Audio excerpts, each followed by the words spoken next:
full of stats. Engage Vernon. I'm your new wingman. We will win because we have. Welcome to CommLink. Hello and welcome to another episode of the CommLink Podcast. I'm Stubb, and as always, I'm joined by the biggest space trucking cargo hauling Big 10-4, good buddy, Commander Sylvius. How's it going, man? It's Doing good. all right? Yeah, doing fine. Been moving the shit out of some boxes the past couple of days. Listen. We always talk about his expert piloting, right? We always talk about how dangerous he is in prison. Like you don't want to run up on Sylvius in prison. Just it's a bad time. We always talk about what a prime bounty hunter he is. We talk about him being really the most profitable operator in both the salvage and mining industries. And now, with these new hauling missions, oh my God. Dude, the shipping lanes are they're not ready. They're not ready. Just based off of the pure efficiency with which hauling missions have been executed with by you and PTU, the live servers need to brace themselves. They're not ready. They're not. I don't know how you do it at the top of every gameplay loop. I'm just there trying to keep up, try to keep the boxes moving as best I can. But for anybody curious and wants to find out, you can always tune into your stream. Over on Twitch, twitch.tv/TheRealStubb. Yeah, I can find out over there. See how we do it. But yeah, hey, before we dive into the episode, we're going to be talking obviously 3.24 PTU, checking out the new cargo hauling missions, as well as just the personal hangar updates being huge, the freight elevator. Talk about our experience with that as well. Also, they've been showing off the new upcoming fire tech coming online, so we'll talk a bit about that as well. Ship showdowns going on, and also we have another giveaway that we'll mention at the end of this episode too. So our third giveaway. Free for deal. Yeah, it's been a while since we've done a podcast. So I've been away on a vacation. I was down in Florida for a while, and we were gonna record earlier this week, but then we kept putting a little bit more time into PTU, trying to get some more experience. Talk about our sessions with that. So a little later in the week, but here we are. We're back, baby. Feels good. Yeah, finally went into Open PTU. Gave it a shot when it was almost to go to Wave 2 there. Yeah. Tried it out a little bit, and it was borderline unplayable at that point. But yeah, it's Open PTU now for anyone wanting to try it. And we finally got our hands on the hauling missions after all this time of speculation and thinking of how they're going to be. Do we want to go ahead and dive into those? Sure. Yeah, I'm game. I guess that's, to me, it's the biggest thing coming with 3.24, which I guess the only other big thing would be the persistent hangars, I guess. Yeah. The change to how inventory works and everything. But so over the weekend, it's been Open PTU. We've played 2 play sessions doing cargo now. The first one we tried on Saturday, and 3 actually, 3 sessions. Yeah. The first one was pretty brief, but yeah. Yeah, that was, I think, we just did like the introductory mission, right? Yeah. And it didn't count all the boxes for me. Yeah. Yeah, that was the first time we tried. Second time, we actually kind of tried to get in the same ship and complete some, just basic Trestler to distribution center hauling missions. And we tried 4, 5 missions. Yeah. In the ballpark. And by the end of our play session, we were both in a negative reputation with the Covalex shipping industry. So that tells you anything about how our play session went. Yeah, we just ran into so many problems. The distribution center shooting us down when we were supposed to be there, delivering cargo. Yeah, we got hit with trespassing for whatever reason, even though we were assigned to go there. Yep. Another distribution center wouldn't give us a landing hangar so we could unload the freight. Yeah, ATC was just unavailable. Yep, non-existent. And that one we tried to land and actually find a way to the hangar from the inside, and that ended with us falling through the floor. I think. Yeah, I've fallen through surfaces more in 3.24 on PTU than I have in another build in quite some time. Yeah, it was both times it was at a distribution center though, which are fairly new, so not necessarily to be expected, but if it was going to happen anywhere, didn't surprise me that it happened there. Right. A few other things prevented us from, I think a 30K happened, so we lost a mission in the middle of it. And yeah, so we just ended up losing a lot of reputation and not being able to really complete any of the missions we tried that day. Yeah, it was a lot of banging our heads against the game that day. Yeah, and then today when we tried it earlier, we actually I think completed all except, well, there's some weird things going on with the mission sharing, it seems like, but I think we any contract we accepted, at least one of us was able to turn it in and get some credit for.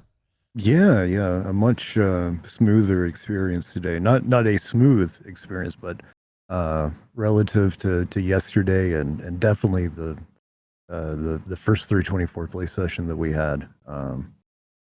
It felt fine for a PTU. It's still not ready for live servers at the time of our recording, but it feels okay. Server FPS felt pretty decent for the most part. Yeah. One that we were on today stayed pretty consistently in the 20s for server FPS, which is because I think we only had about 20 people in the entire server. Yeah. So I think that helped a lot. Yeah, it was low population, but things felt fairly snappy for the most part. There were still some hiccups here and there, but like for one that kept happening a lot today, there was an issue where it would just kind of take a few moments for your tractor beam to finally lock onto to a box and you'd be able to move it around.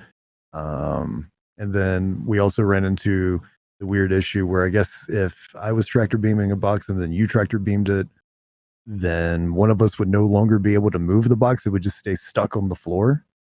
So, things like that were happening, but on the whole, things seem to be moving relatively well. I think that we probably could see this moving from PTU to live servers at some point this upcoming week. Yeah, I could see this next week, if not then definitely the week after. Going live. This just, a couple little things like, the cargo not counting every time, or, the distribution centers not giving you ATC, or I think I was watching someone stream, it might have been Tomato, couldn't get ATC at like one of the like random R&R stations or something. So yeah, just things like that they need to clean up a little bit, but overall, and the audio bugs in the personal hangars, those were terrible. Oh, yeah. Audio definitely needs to be tweaked. Whether it's, hearing alarms going off from somebody else's hangar when they're bringing up a ship, or sometimes just, I don't know if it's the air conditioning or what, but there's some sort of ambient noise that is just so loud in there. Kind of sounds like air moving around like an AC, but so hangars are, they're going to need a little bit more love too, but I don't think today we ran into anything that was just like game breaking though. Right. Yeah, it was pretty smooth for the most part. And so bugs aside, everything, working as it should. Yeah. How are you feeling about the hauling missions? Are you having fun with them? And I bring this up because I feel like our answers are going to be a little different. Yeah. They're fine. Yeah. You know what I mean? You're just moving stuff from point A to point B, right? You're manually moving the cargo in and out of the ship and then on and off of the freight elevators. That is definitely my least favorite part. Flying around and landing and taking off is a little bit more engaging, I guess, than just moving the boxes around. Although I do have to say and we were talking about this on the stream earlier. There is like something satisfying about locking the boxes into place and stacking them. So like I don't totally hate it or anything, but 90% of moving around the boxes, that whole element of it to me is just a little boring, I guess, but I like the other parts. I mean, it's very repetitive and yeah, can get old fast, especially when your tractor beam doesn't work correctly at some points and stuff like that. What do you think would make them more fun for you? Yeah, the logistics part of moving the boxes around, I'm not really sure. I would be interested in seeing how moving cargo around on the trolley feels once we get that. Yeah, I think those would definitely help a lot, especially for those like 8 SCU boxes and smaller that you have to move. Yeah. If you could just, have a hover trolley right there in front of the elevator and just pick it up right on the trolley and then move the whole trolley to in front of your ship. I feel like that would speed up the process quite a bit. Yeah.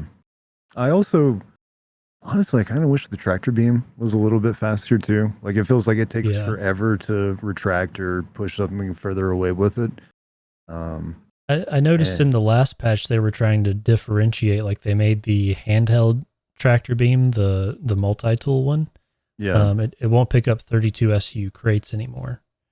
Okay. So they're trying to differentiate them a little bit. So something they could add a little more would be those two-handed ones. Move boxes a little faster. Yeah, that would be nice. And the little handheld one. Yeah, but yeah, even though that gameplay is a little tedious to me, it still wasn't without some exciting moments, like accidentally dropping a box through the ramp of the C2 and then the C2 blowing up in the hangar. Yeah. We didn't keep our no incident streak going today, but we still made it work. It goes to show, even if you're doing something that's maybe a little mundane in Star Citizen, it can still go sideways on you. You still got to be careful with how you're handling things. Do you think if the auto loading was like a very easily accessible feature, like say you have to, like that last one we did, we had to pick up, I think it was a little over 100 SCU total for 3 different missions. Yeah. What if you could go in, land the C2, you have to go up to the lobby, store it, and then say it probably took us 10, 15 minutes max to move that stuff. So if you could just go in and park your C2, store it, and then say do that automated loading in about that same amount of time, but you have to pay a little money to have it done. Mm-hmm. Would you rather stand around and wait those 10 minutes than have to load the boxes yourself? So I feel like if moving the boxes myself is going to take the same amount of time or less, I would probably just keep manually moving the boxes. Right. Like unless I was about to, go take a bathroom break or whatever. Yeah.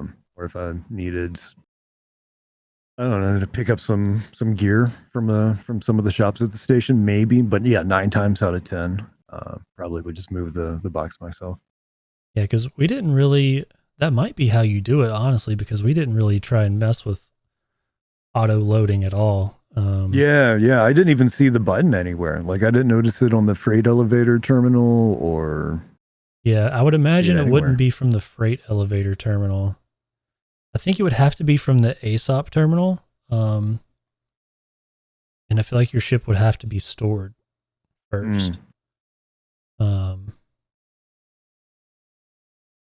yeah, I don't know what kiosk you actually have to go to do that, but I would like to try and test that out a little bit too, to kind of maybe next time we try it out, maybe kind of time ourselves, see how long it takes us to move something, and then maybe compare that same amount to like an auto loading process. And yeah, like the point you just made, like if it's going to take pretty much the same amount of time, why would you even bother with the auto loading unless you were like, you know, already had a haul ready to go in one ship, and then you're going to have to come back and you go ahead and load one up while you go run another ship's worth of stuff. I could see people doing that.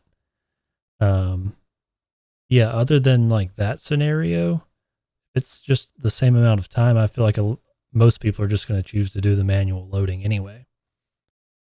Yeah, I would imagine so. Which I guess that's kind of what they want. I would say you would want to reward people for doing the manual loading. Yeah. More so than the auto loading. And also, like, so we were flying around the C2, and what's the cruise size of the C2? Is it like 4 people? I think the C2 is actually only 2. Really? Yeah. Okay. I think the M2 and the A2 might be 3 or 4 because they have that extra co-pilot seat for the turret. But I think the C2 is just meant for crew of 2. Yeah. Well, I was just going to say, like, it was just you and me moving the boxes. So if you had a third or even a fourth person, I think it would have definitely gone a lot quicker. But then you're also splitting the pay more. So.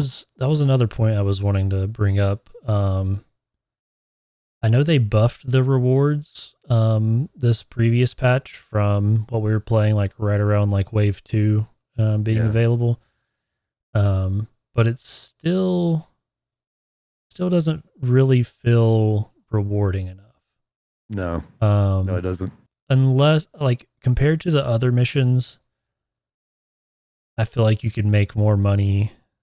I mean, obviously it's a pretty safe profession, just moving low value cargo between secure armistice zones or whatever. So it's not really high risk where you're going to get rewarded because of that. But as far as time goes, unless they keep talking about the economy rebalance, unless they're going to bring down other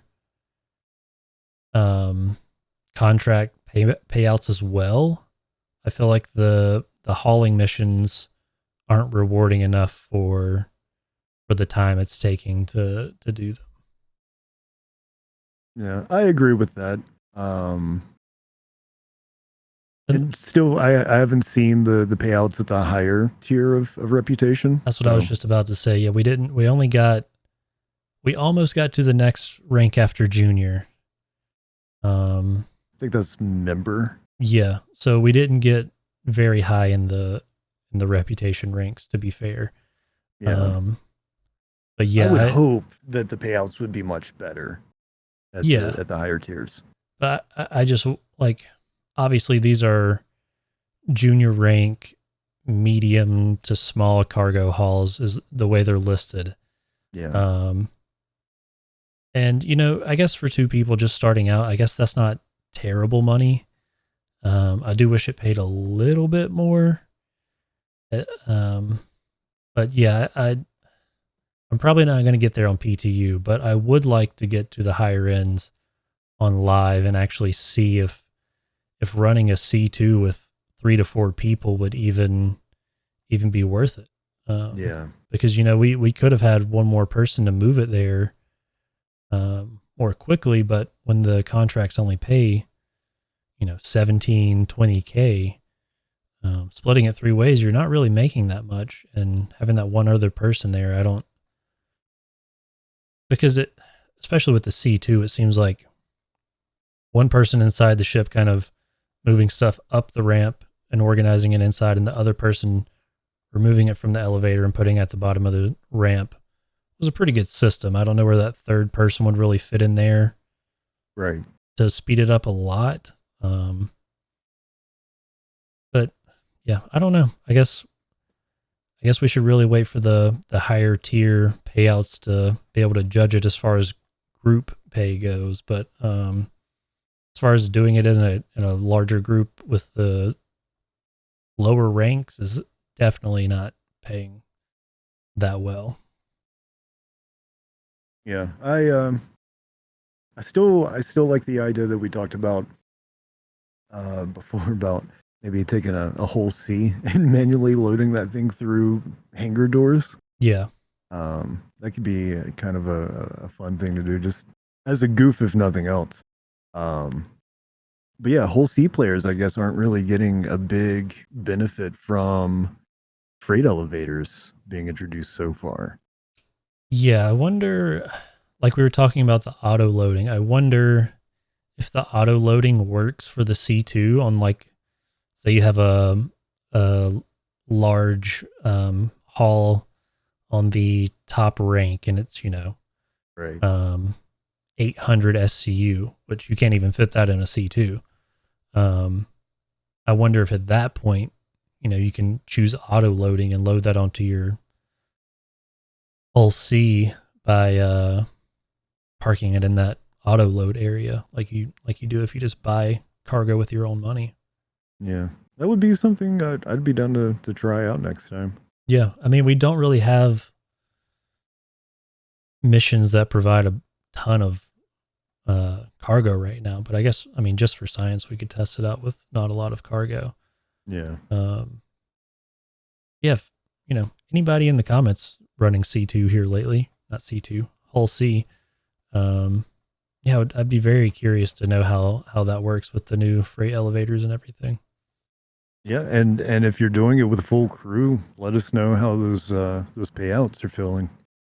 It's another, the hull C has I only think it has one, it has multiple tractor beams, but I think you can only use one at a time.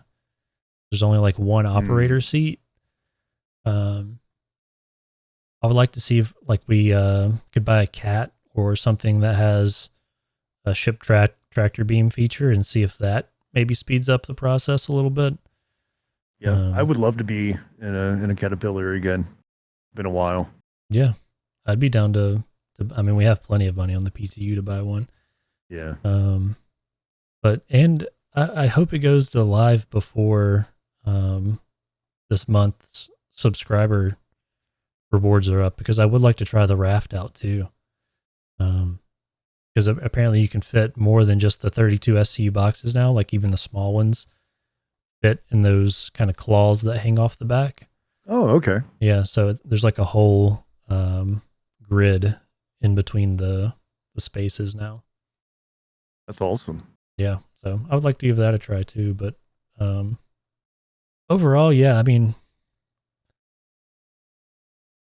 I enjoy them. It's not, something I'm going to... the missions. Yeah, the missions themselves, as far as like the fun factor goes, I think definitely would enjoy them more once we get to those larger hauls that might require like that third or fourth person and maybe even an additional ship to pick up all the stuff or multiple trips. But I really enjoy like the logistics part, like, oh, we can go here and grab 2 missions from here and take them both to that one location, or try and like chain missions together and organize your cargo that way and stuff. I enjoy that part of it a lot. And the cargo box moving does get a little tiresome after a while, but I could definitely see like, grinding out some ranks and then a couple play sessions doing bunkers or whatever, and then just want a chill play session and log on and do some cargo and stuff. And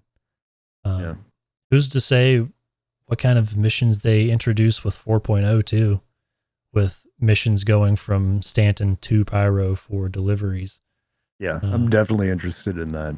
Because that could really increase some payouts with, you know, having to take it through unmonitored space and through a jump point and all of that stuff. So I would like, you know, I hope if they do a wipe between 3.24 and 4.0, I wonder if they'll do rep too, because having those like master rank missions when 4.0 first launches might be nice, because if those are the ones that are sending you through the jump gate and stuff, that would be fun. I almost feel like we get a full wipe with 4.0. I'm kind of expecting it at this point, but they haven't said one way or the other, and Jared has stated several times in the past couple of months they don't want to wipe unless absolutely necessary. Yeah. So who knows if 4.0 was one of those necessary points or not. Yeah, and maybe not, but it's just a kind of a gut feeling. Yeah, it would make, you know, major number change, lots of new stuff coming in, economy balances, so they say. But yeah, we'll just have to see. But I don't want to spend, you know, a ton of time in live grinding out ranks all the way up to the top and then just have to do it again in a few months when 4.0 comes out. Yeah, I'm with you. Let's see. Also with the 3.24 play sessions, we should probably talk about the freight elevator itself. And one of the issues that we kept running into today with the C2 is we would park it sort of slanted, almost like diagonal in the hangar, just to make it easier to get things from the cargo bay to the freight elevators. And when parked at that slight angle, it would tell us that the ship was obstructing the elevator without any of the ship actually being on the elevator. Yeah, nowhere close to it. Yeah, even close to it. So it was a little finicky there. And we would also run into issues where some of the cargo itself would be obstructing. I think that was a problem of, we might have had cargo that was tagged because we had courts going to two different locations. Yeah. So I think the courts tagged for one location we tried to deliver for a different mission. I think that was causing it to block the elevator. But yeah, it's just some weird things like that. Would you want them to change that? Where like one box of quartz isn't specifically for one mission, and just like any, as long as that amount of quartz makes it there, you're good. Yeah, that would definitely be a good change. Because that's confusing. Yeah, which is kind of how I assumed it would work anyway. You know, like you pick up 100 SCU of quartz and 40 of it has to go somewhere and 60 has to go somewhere else. It doesn't matter. Yeah. Which goes where, as long as that amount gets there. So yeah, that was a little odd that it was marked per mission. Because I think, and I could be wrong, but I think you can, like, we had a couple of missions, like after our C2 exploded, we lost some of the cargo. I think if we really wanted to 100% complete that mission, we could go to a trade terminal that sold that cargo. Yeah. And buy that amount and turn that in for the mission and it count. Which we didn't try, so I don't know if it actually does or not. But I think that the idea behind that is that you can just go anywhere and get cargo, and it will count for whatever you have to deliver. Right. And that would make sense to me to do it that way, but yeah, I don't know, a piece of cargo being very specific to missions as it currently is on PTU. I'd like to see that changed.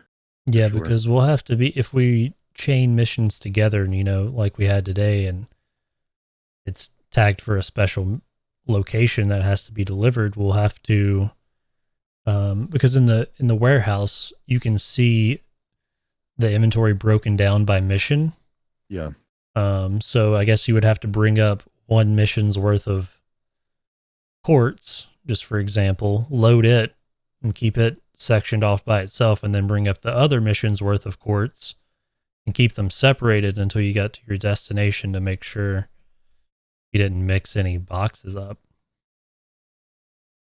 Which is, if you've got 2, 3, 4 guys slinging boxes around, it's going to be, kind of hard to keep them all organized that way. Yeah, like this corner is only for things going to Seraphim. This corner is only things for, going to Port Trezler or wherever. Yeah, that's kind of how you would have to do it, I think. Yeah, no thanks. Yeah. But it seems like most of the missions were giving us different commodities, and stuff. So we didn't have a lot of that mixing going on. I think it was just that one mission we grabbed. And knowing that now, we can consciously try to avoid situations like that. But yeah, for sure. That would be a good change to allow them to be kind of cross mixed where you can deliver whatever. Mm-hmm. Another new thing for 3.24. What are your thoughts on the new inventory updates? A lot of people didn't like the drawer function in the kiosk. Yeah, it's gone, right? Yeah, and they took it out, which I'm fine with. I didn't really. It was kind of weird, like if you pulled stuff over and then, so like for one example, I had a pistol already equipped, and I pulled one over into the drawer, so I ended up not needing it. And then after I didn't need it and closed the drawer, it just kind of disappeared. Mm-hmm. Like it wasn't back in my inventory. It wasn't in my core armor or anywhere. It was just kind of gone. It's in the void, man. Yeah. So, and, it just seemed like an unnecessary step. And now we have the old UI just when you walk up to the kiosk, which was kind of what I was expecting anyway. Yeah. And I'm sure they're going to update the UI. A nice little like traditional MMO paper doll like representation of your character on that left side screen that you could just drag stuff over to instead of it popping you into that like behind view. Yeah. Which is kind of weird because sometimes you'll actually be looking at your character from the front, like through the wall of the kiosk, like obstruct your character. So that's kind of weird. So if they could just, remove that, put a paper doll on the left, and then kind of give descriptions of items when you scroll over them. Yep. And just drag and drop. Tried and true way of doing it. Yeah. I think that would be perfect. Like what we have right now works. It's fine. They don't need to bring the drawer back unless that was some weird programming, like something to save performance from having to track everybody's inventory or something. Unless it was something like that, I don't see a reason to bring it back. And hopefully they can give us that paper doll type UI that I think most people want. And and that'll be that. I'd like being able to, I don't mind having to go up to the kiosk and access my gear from there instead of just having it magically pop up wherever I'm standing. Like that's not an issue. Yeah, it's kind of cool. Yeah, like I don't know. I think they do need to add a few more around. Like I noticed at Tressler specifically, there's none like near the lobby with the ASOP terminals. Yeah. So just a few more here and there would definitely make it a little more accessible. But I prefer it to the old just magic inventory. The fact that they removed the internal storage for ships without suit lockers and stuff being active on all the ships kind of feels like a little too early. Yeah. They could have just taken the local inventories away and left the ship ones, I feel like, for now. But it is what it is. You can load up a box in your cargo area to fill up with gear instead of just in your magic inventory of your ship, I guess now. But that's not a terrible thing. But overall, I like it. What about you? Yeah, I'm with you. I like the kiosk a lot. I do wish that they were a little bit more abundant. And also, like, speaking of terminal placement, I wish there was an ASOP terminal closer to your personal hangar's entrance instead of like having to walk all the way over to the side by the freight elevator. I But think there's one right in the middle there. Like is there as soon as you come out of the elevator and just go like straight by the storage kiosk?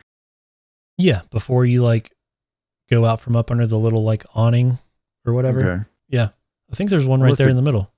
I must have been going right past it then. Yeah. Yeah. I don't remember seeing it. Well, okay, then disregard what I just said. Sounds like there is one there. I just didn't see it.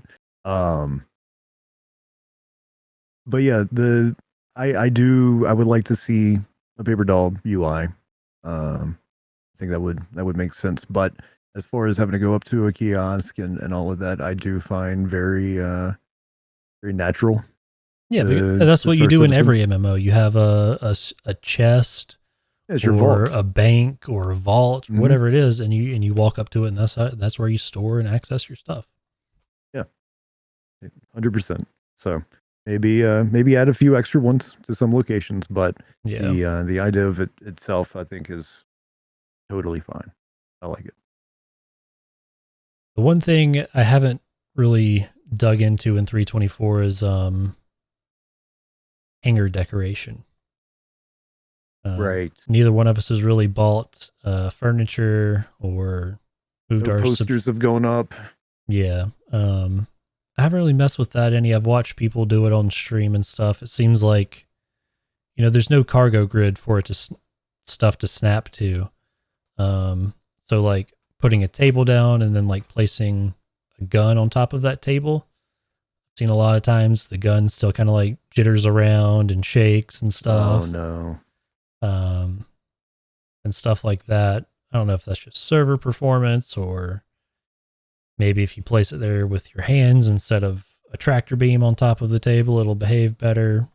Right. Who knows? But I think once it goes live, I'll probably mess with that a lot more, because right now we're getting patches every couple of days and it's resetting the hangars and everything. So I haven't really wanted to mess with it a whole lot. But I think once it goes live, I'm definitely going to be doing some hauling missions to try and work on my rep. But I also just want to kind of like go around to settlements and like Covalex and some wreck sites and stuff, and just see what I can find and bring back to my personal hangar and just kind of see how persistent. And I'll probably take my Nursa out and kit it out with some FPS gear, and leave it loaded up on the side and have it ready for bunker whenever we want to do bunker missions or whatever, and pull out dragonflies or whatever kind of ground vehicles that'll fit on the side. Just go ahead and have them ready. But haven't messed with any of that stuff in PTU yet, so have to report back on that once it goes live. Yeah, oh, you know what? Speaking of PTU, while we're still on that topic, before we move on to fire and extinguishers, remember the looting issue that I was having down in the distribution center? I think it was yesterday. Yeah. We didn't really get into any combat today, so I'm not sure if that is going to persist or not. It was very awkward having to like completely detach everything. So basically what had happened was we went into a distribution center, got into a firefight with some of the enemy NPCs there, and I was just rocking just an undersuit and helmet. But I wanted to armor up from looting the dead bad guys. But I wasn't able to replace any, I think, armor piece except for the arms just because I had attachments on the undersuit. So I had to take the attachments off, then put on the armor, and then try to gear back up. But also some stuff fell through the floor and some gear was lost. So all that stuff's really awkward. It would be nice if you could just be like, all right, I've got some stuff on my undersuit, but just put it on the fucking armor piece and let me equip the armor. I feel like that's worked before. Yeah. I feel like I've gone into bunkers with nothing but an undersuit, but with like a pistol or maybe a pistol and like some med pins equipped. And I've still been able to put armor on it and just kind of like pop whatever I had on the undersuit onto the armor. Right. So I don't know if that's a change they've made or if that was a bug we were encountering, or I hope it's not a change. Hopefully it's just a bug. But if that's part of the update officially, it doesn't feel good. Yeah. I think, bunker looting has gotten more difficult this patch just because you don't have an inventory, to put extra stuff in. So basically you can only fit what you carry in your backpack or in your hands, unless you bring down one of those 1SCU boxes with you. And even at that point, you can't just drag straight from like a corpse into the box. You have to drop it on the ground first. Yeah. And then go to the box. So bunker looting has gotten a little more complicated in 3.24. We haven't really, we did that distribution center where we had to fight some people, but I'm sure we'll be doing a bunker or 3 once it hits live again to see how that runs. Yeah, absolutely. And the 890 boarding mission, that old classic. Yep. We'll run that at least a couple times, more than likely. I don't know. FPS looting, it feels very very janky. Yeah. I don't know. So hopefully that'll be improved.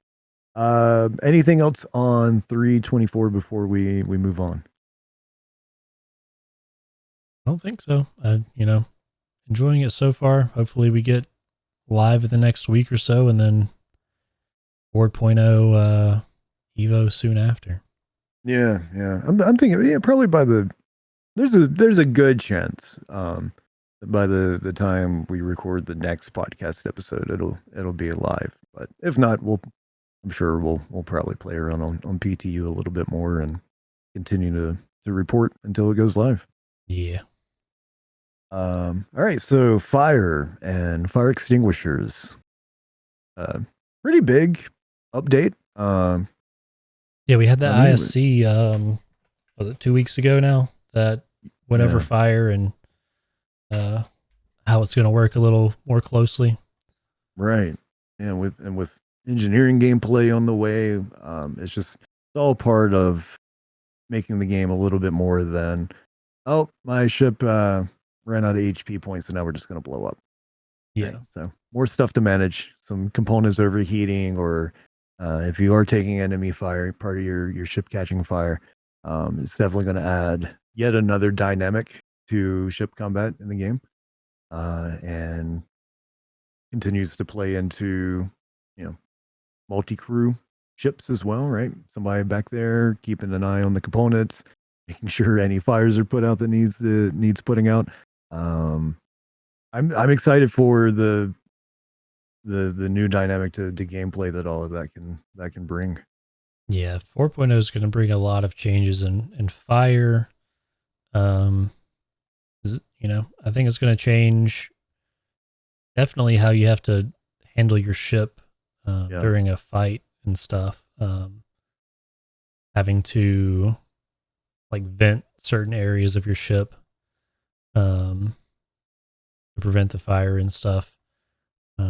Which, kind of makes me wonder if you're about to get into a big fight or something, if maybe your whole crew, make sure you have spacesuits on, have your engineer just go ahead and vent everything.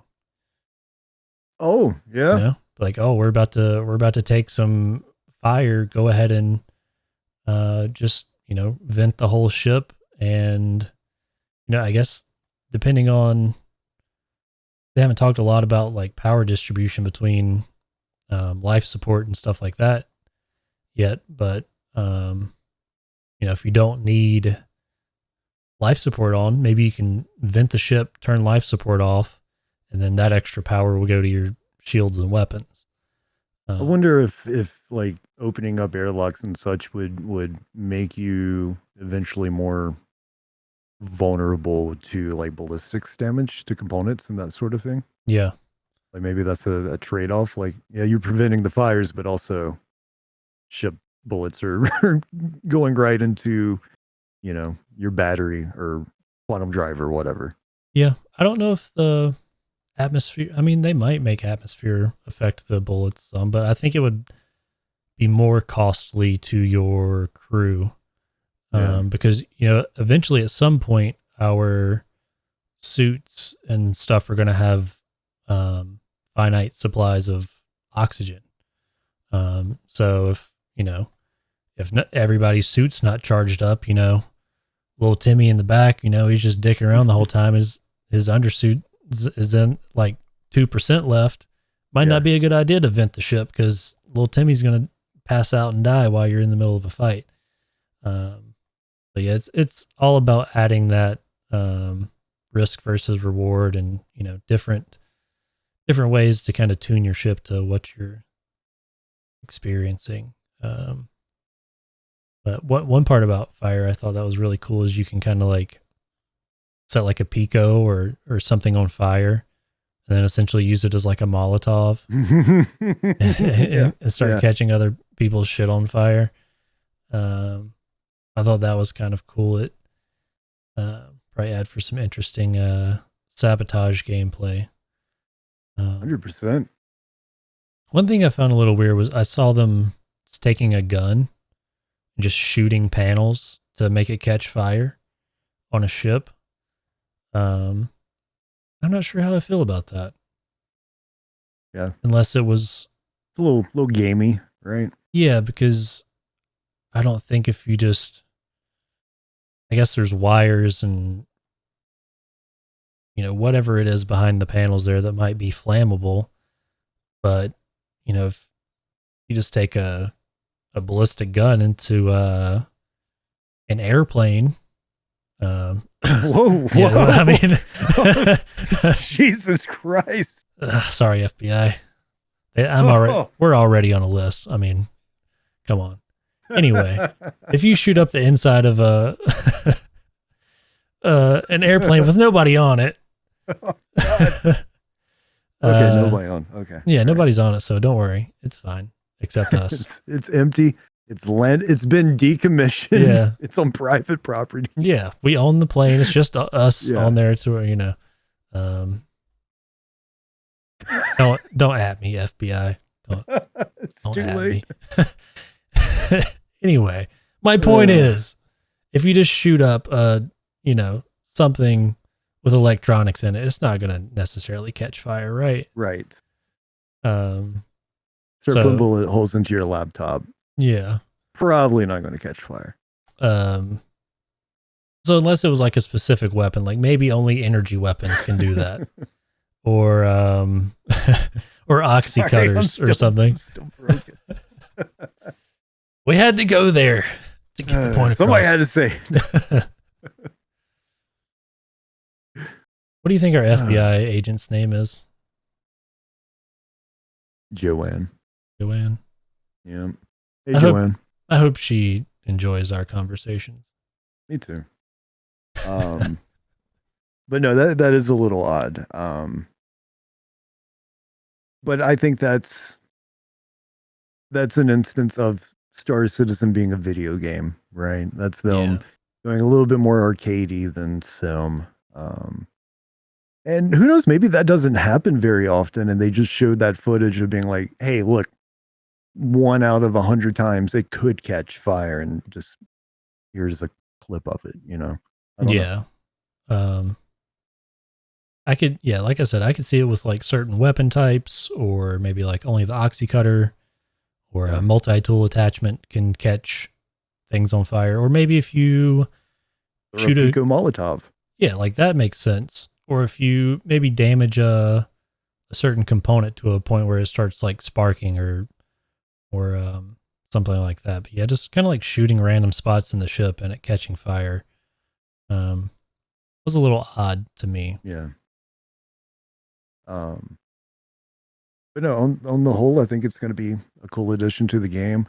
Really, the only problem with it is it looks shit. God, it's so ugly. It's so. I think it looks okay. Like it doesn't look that bad.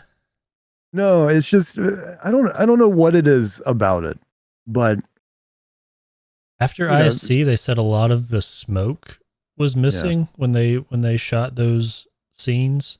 Maybe that's what it is. Yeah, so maybe some more smoke and like debris in the air would help a little bit.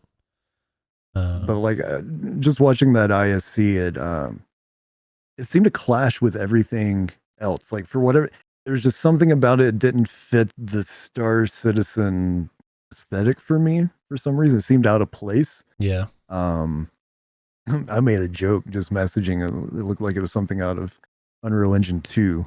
It doesn't look that bad, but yeah. So maybe missing smoke could be the answer why it looks off. Maybe there's some red in there that I'm just not picking up on. They show some specific shades of red that I'm not seeing, and that's making it look weird. But I don't know. There's something about the fire to me. It looks almost like low res compared to the rest of the environment for some reason. Yeah, it could, like you said, it could be the red causing some of that, because a lot of the surfaces I noticed will like glow, like some like red lines and stuff through them, like they have like internal heat in them and stuff. I think it when like a lot of stuff is on fire, when it's like the whole ship, like room full of fire, that's when it starts to look a little odd for me. Mm-hmm. But like the smaller fires, the more like localized ones, I think look pretty good. But it could be a performance thing too. Like they could only make it look so good before it just starts melting your GPU or something. Right. But regardless of how it looks, as long as, you know, like shit. No, I'm just kidding. as long as the gameplay is fun that comes with it, I'll be okay. Yeah, no, for sure. I think it's going to be a really good addition to the game. I'm looking forward to it. If for nothing else, I mean, hey, look, that's something else that could add a little bit of additional spice to cargo hauling, right? Maybe it's been too long since you've done some ship maintenance. Something overheats back there. You know, one moment you're bored out of your mind in the cockpit, and then the next, you know, there's a little alert going off going, oh shit, I got to get downstairs real quick, put this out before it spreads. And just like that, in an instant, you've got like that little jolt of adrenaline and you're feeling alive again after moving 100 boxes. Little Timmy that you're bringing along for the first time forgot to charge the fire extinguishers. His suit is low on O2, so you can't vent the cargo hold to kill the fire. So you got to figure out what to do. Your fire extinguishers aren't working, or you can't vent the ship. You know, it could go to hell real quick with fire. Absolutely. Yeah, and that's legitimately to me exciting. So I hope it makes it in on time. I'm sure that it will be included with 4.0. And imagine you got your copium nearby. Oh yeah, take a big hit. Yeah. Okay. Imagine, you know, you got an org with a javelin full of some juicy stuff just sitting somewhere. Yep. You managed to break on board without being noticed. Yep. Just you and a small crew. You know they got this thing packed with, you know, like 30 guys plus like 20 NPCs. So there's a lot here. So awesome. You get your little Pico. You go down to one of the storage rooms. You start a fire. You know, you get all the crew running down to put the fire out. Then, you know, you start another fire on the other side of the ship. So more people got to go down there. And then the bridge, you know, it's totally, you know, skeleton crew, guarded and everything, just the captain and little Timmy there with his pistol. And that's all you got to take out, just because, you know, you strategically put some fires around the ship to, you know, divert attention and, you know, I think it could open up a lot of cool gameplay, especially once like boarding and stuff is more prevalent. Dude, that's gonna be so sick in 5 years. It's gonna, yeah, maybe 5 years if we're lucky. If we're lucky. No, I think that scenario is closer than 5 years away, but maybe. Yeah. So look out, fire's on its way, and I think it's going to be really cool. I wonder if sprinkler systems would eventually be like, I know that kind of sounds silly, but also if you think about it, like what if you are running cargo or salvage or whatever solo, and then something overheats, like is it possible to get an upgrade on your ship where there is a little sprinkler system that's not going to maybe necessarily work with like major fires where you're taking like heavy damage from combat, but a little thing overheating, a sprinkler system kicks in, and maybe it will put out big fires, but it only works one time. Yeah, and then you have to recharge it. Yeah, like it's like a fuel supply basically. Like you have extinguisher fluid that you have to replenish. Right. Don't airplanes have sprinklers? I think so. I think so too. Do airplanes have sprinklers? Okay, so yes, airplanes have fire detection and protection systems in many areas, including the engine, baggage compartments, lavatories, and other hazardous areas. That's not saying specifically sprinklers, though. Surely they do. You would think so. Anyway, it would make sense that if nothing else, in the future, when we're flying spaceships, we would figure out some sort of space sprinkler system technology. Yeah, especially with larger ships that have like multiple levels and stuff. Yeah.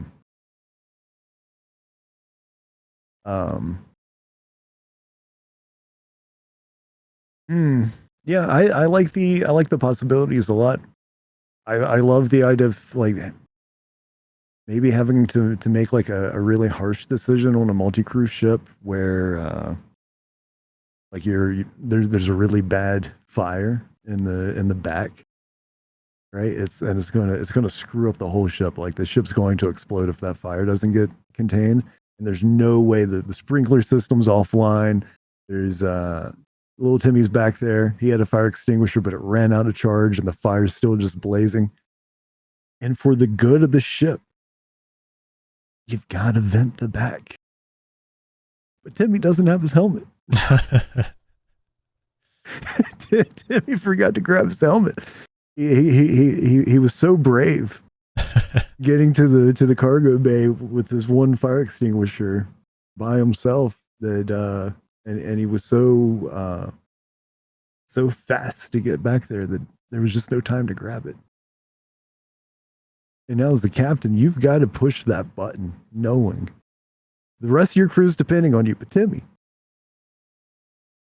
not going to make it. He's on comms telling you, it's okay, boss. I'm already going. I'm at peace. The one for the good of the many. Yeah. All of this has happened and will happen again. Yeah. I could definitely see that being a scenario that might play out. And just as you're about to press the button from the cockpit, Timmy does it for you from the back. He knows you'd have a hard time sleeping at night, even though it was the right thing to do, so he does it himself. What a hero. That's the Star Citizen I want to play. You're right. Is that too much to ask for? That would be a fun scenario. So yeah, a lot can be introduced to the game and make for some really dynamic scenarios with fire. 100%. Anything else on that before we move on to the ship showdown? I don't think so. Fire's going to be fun. Yep.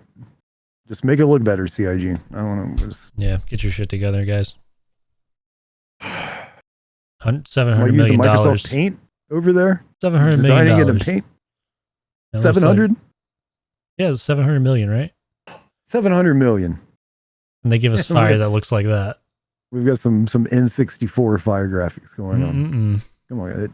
Does Zach work on fire? This is his first time working on environments. I didn't see any glint on the fire. Glint?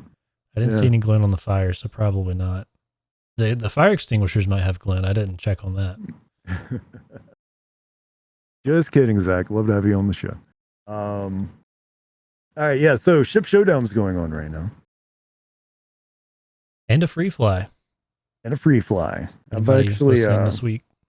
I've got the page pulled up from the robertspaceindustries.com website. And so basically Ship Showdown for those that aren't aware, we've got a top 16 selection of ships that's been added to the free fly event that's also happening, right? So everybody that is playing the game on live servers right now, whether you are already a backer or if you were just checking out the free fly, will have access to these 16 ships. Should I run through them real quick, or? Yeah, you can. There's already been a few votes. Yeah. Don't have to. Currently, we've got the Reclaimer, the Vulture, the Fury, the M50, the F-8C Lightning, Hornet Mark II's on there, A90 Jump, 600i, the C1 Spirit, MSR, the Soylent, the Defender, Grey Cat, the Nursa, the Terrapin, and the Gladiator are the top 16. Have any predictions for the winner? Oh, man. I've got a soft spot for the MSR. So that's the one that I would like to see win just because I like that ship. But the one that I actually think will win, the Hornet Mark II came in with some real hype. Yeah. So I think that's a strong contender. I know there's a lot of love out there for the 600i. Really, you only have to get Final 4 to get a new paint for the ship, right? I believe so. So the winner is kind of like, they won, but as long as you make Final 4, you get the special ship skin. I'm gonna say what I think the top 4 would look something like MSR, 600i, C1 Spirit, and I think the Vulture's maybe still in that conversation, and if not the Vulture, then the Nursa. Yeah. I was thinking Nursa might make it pretty far. The Hornet, I feel like the Hornet's probably going to win. Yeah. At least Final 4, probably. Yeah, that list you just said is probably a pretty solid choice. So, the only one I own is the Vulture, so only if it makes Final 4, I'm getting a new ship skin. Which I guess I have the C1 as a loaner, but I don't think if I have it as a loaner, I don't think I'd get the skin. Right. So that one might win too. It's a pretty nice ship right now. So the votes that have happened so far, it looks like the C1 Spirit knocked out the MSR. The Nursa knocked out the STV. And the 600i knocked out the 890 Jump. The current vote is between the Terrapin and the Gladiator. Which I think for that, I'd probably go Terrapin. Yeah.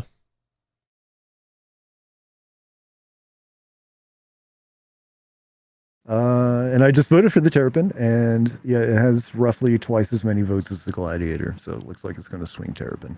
Sounds about right. Terrapin might take it away this year too. Sometimes parts of the community will get behind just a certain ship just because they want to see it get a new skin or something. Yeah. So, no telling what the community's going to do this year. Looks like the next vote's going to be between the Fury and the M50. You got a prediction there? Fury. Reclaimer and Vulture. Vulture. Ooh, the Sulin and the Defender. That's a tough one. I feel like it could go either way, but I'm just going to say Sulin because it's newer. Yeah. And finally, F8C Lightning versus the Hornet Mark II. That's going to be another close one, but I think it's going to be the Hornet. Yeah. I think we see the Lightning go out early. Yep. Which if they weren't paired up immediately right off the bat, I don't think the Lightning necessarily would be out so early. Yep. Yeah, I think that Hornet though, I think a lot of people got pretty hyped when it came out. Yeah, 100%. And then I'm with you. I think the Sulin over the Defender, if for no other reason. The Sulin's newer. Probably Vulture over Reclaimer as well. Yeah. The Reclaimer, like it's a cool ship. It was just designed so long ago. They really need to just redesign that thing from the inside out. Yeah. It would have been amazing if it had some sort of gold pass at the same time when they were putting salvaging into the game. Like, it would have been a perfect time for that ship to get love after being in the game for so long and not having its gameplay loop. Yeah. Finally, years later, the gameplay loop comes in and it's not up to date. Even with the gold standard pass on it, like, I mean, you could maybe like remove a floor to make the cargo area bigger or something, but that thing almost just needs a total like redesign on the inside, like that big munching grinder in the middle of the ship. Yeah. That does nothing physically. It's just kind of a looks cool kind of thing. That's several hundred more SCU space being taken up. That stuff could be put, right. And just the way the cargo hold and the material area where it spits out the boxes is just so not designed well, with the like balcony around the top that doesn't really have a use, and the little teeny tiny elevator that makes it hard to get everything out. Like, you can have that thing crammed full of boxes, but you can only move like 2 16s out at the same time, something like that. So it definitely needs a big rework, and I just don't think if ever, I don't think they're gonna get to it anytime soon. I feel like we'll have probably another like 2 to 3 person medium-sized salvage ship come out in concept here in the next like year or two, and it'll probably get made before they even think about doing a reclaimer. Ooh, so do you think there's a future where we get Star Citizen 1.0 and the reclaimer still needs a lot of love? Yeah, I think that's definitely possible. Okay. I think it could, besides making the docking, they might have to move the docking collars around a little bit and maybe like increase the elevator size. If they could do that easily, they might do it. Right. But yeah, I mean, it's an old ship, like, and it doesn't even fit the like manufacturer design aesthetics from what it is today. So like, everything inside needs to be updated, and I feel like it's just one of those things. They're just going to be like, it is what it is, and we'll make more progress and more money moving forward with a better designed ship from the get-go. Yeah. It'll still, if nothing else, it'll have a lot of novelty for like alien fans. They really just like the aesthetic of the ship. It's still a really cool ship to use, but now just, with the physicalized cargo and having to remove all the boxes from the inside of it to put on the freight elevator, maybe that's where the auto loading and unloading comes in. Maybe you can unload it automatically that way, but yeah, it's a shame, because I like salvage, I think, more than cargo hauling, and to be able to run a crew on a reclaimer would be a lot of fun. But if you get to that point where you just have a shit ton of stuff and then it's just a headache to get it out of the ship and make money off of it, then it's probably not worth it. Right. But yeah, I think we'll get like an Arastra sized salvage ship. Probably not straight to flyable. We'll probably see a concept here not too long from now. Well, you heard it here first, folks. Go ahead and put those reclaimers on the gray market. It's not going to happen. I can't see it happening unless they totally change the way they're doing stuff. But yeah. But went on a little reclaimer rant there, but yeah. We'll see how it does in the ship showdown. Anything else on the ship showdown before we wrap this bad boy up? I don't think so. Just anybody listening, especially if you're newer to the verse and you're playing on live right now or want to check it out, there's a free fly, and you can check out all 16 of those vehicles for free right now, which are some of the best vehicles in the game. Yeah, a lot of really fun ships on this list, and it's the ground vehicles too. You can do a lot of different mission types with them all. There weren't any mining ships in there. But yeah, I would encourage anyone that's interested in other ships to try them out. There is no mining. Yeah. The salvage ships might have just beat them out. It's like a industrial type or something. Right. Yeah. Still not even one. Yeah. Yeah. Meanwhile, there's 2 exploration ships. Exploration. All right. I think that's going to do it. Yeah, that's it for the ship showdown. Other than that, we're in a holding pattern with PTU, waiting for 3.24 to get patched up a bit more, then hit the live servers, and then it's on to 4.0. Yep. I think live right after the free fly ends for 3.24, and then hopefully, only a week or two later, we see 4.0 in Evo. Yeah. They gotta get some stuff rolling if we're gonna make it before CitizenCon here. So we shall see. It's only a mere 2 months away now at this point, CitizenCon. Creeping up fast. Remember, we were just so hyped over last year's CitizenCon. It feels like that just happened yesterday. Yeah, and I think the copium and hype levels were at an all-time high after last year's CitizenCon, and now they were like, all this stuff is coming and more. Yep. In the next year, and we're 10 months down the road, and we've got most of it.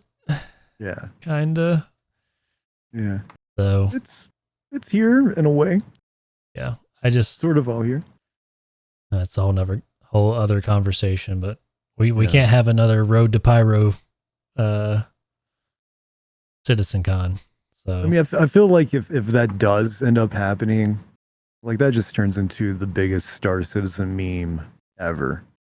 Yeah. I mean, it's a pretty meme-worthy community to begin with. And we always say 2 more years and all these other soon TM jokes and everything. But yeah, I think we can see it within the community right now, where everybody's kind of just waiting for something, and servers are both live and PTU are kind of not in a great spot right now. So I think a lot of people are hitting that rock bottom right now, just kind of waiting for something to happen. And yeah, Jared said watershed year, and year's not over yet. We got a lot of catching up to do.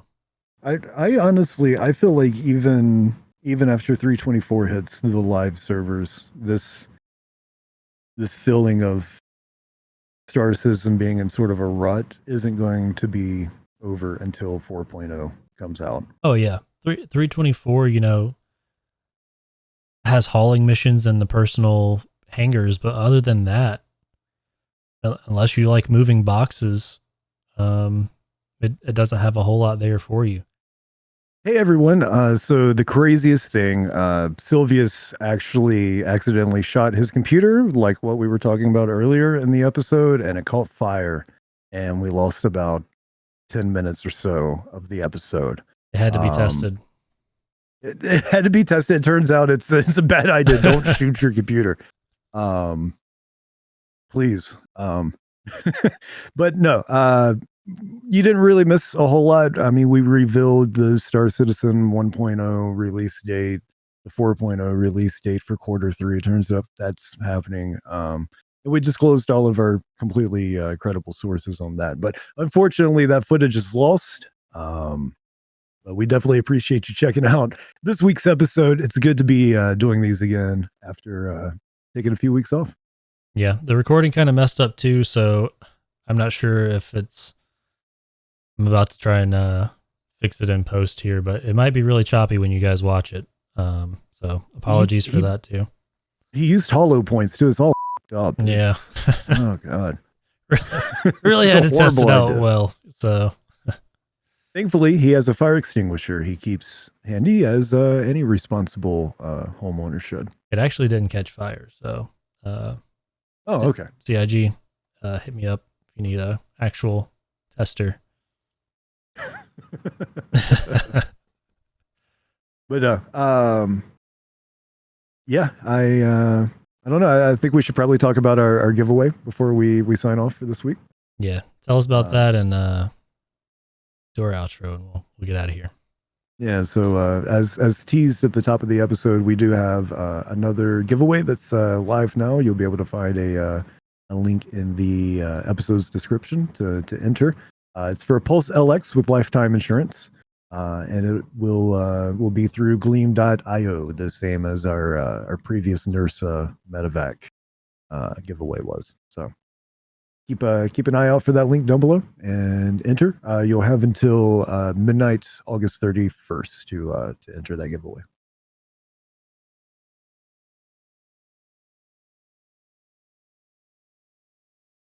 You still with me? Yeah. Just okay. I was hoping for like a little tag at the end, like enter now, or no. I got my editing brain going on now and trying to think of what to do here. So I got you. It's all going downhill from here, folks. So. Make sure you tune in next week for another high quality production. Available on both YouTube and Spotify is the CommLink Podcast. Make sure that you also check out our Star Citizen and Squadron 42 reaction videos on our YouTube channel. We also have the CommLink Alert, where major articles published by Cloud Imperium Games are read for those who would rather hear it than read it. These are things like a ship Q&A, a monthly report, letter from a chairman, that sort of thing is read aloud, if you would, prefer to listen to it on your way to work or while you game instead of sitting down and reading it yourself. Also, you can follow CommLink on both Twitter and Instagram. The username for both of those platforms is @CommLinkPod. And as always, if you enjoyed today's podcast, like this video and subscribe to the YouTube channel for more. Or if you're listening on Spotify, hit that follow button so you get notifications when new episodes go live. Until next time, Sylvius, this was fun as always. It's nice to be back in this saddle again, even if the road was a little bumpy for getting this episode out. Yeah. Hopefully it was watchable for you guys, and hopefully with more Star Citizen content picking back up, we'll be back on our regular cadence again for releases. So yes, sir. All right, thanks, everybody. Stubb. Thank you. Until next time, everyone, stay safe. Be well.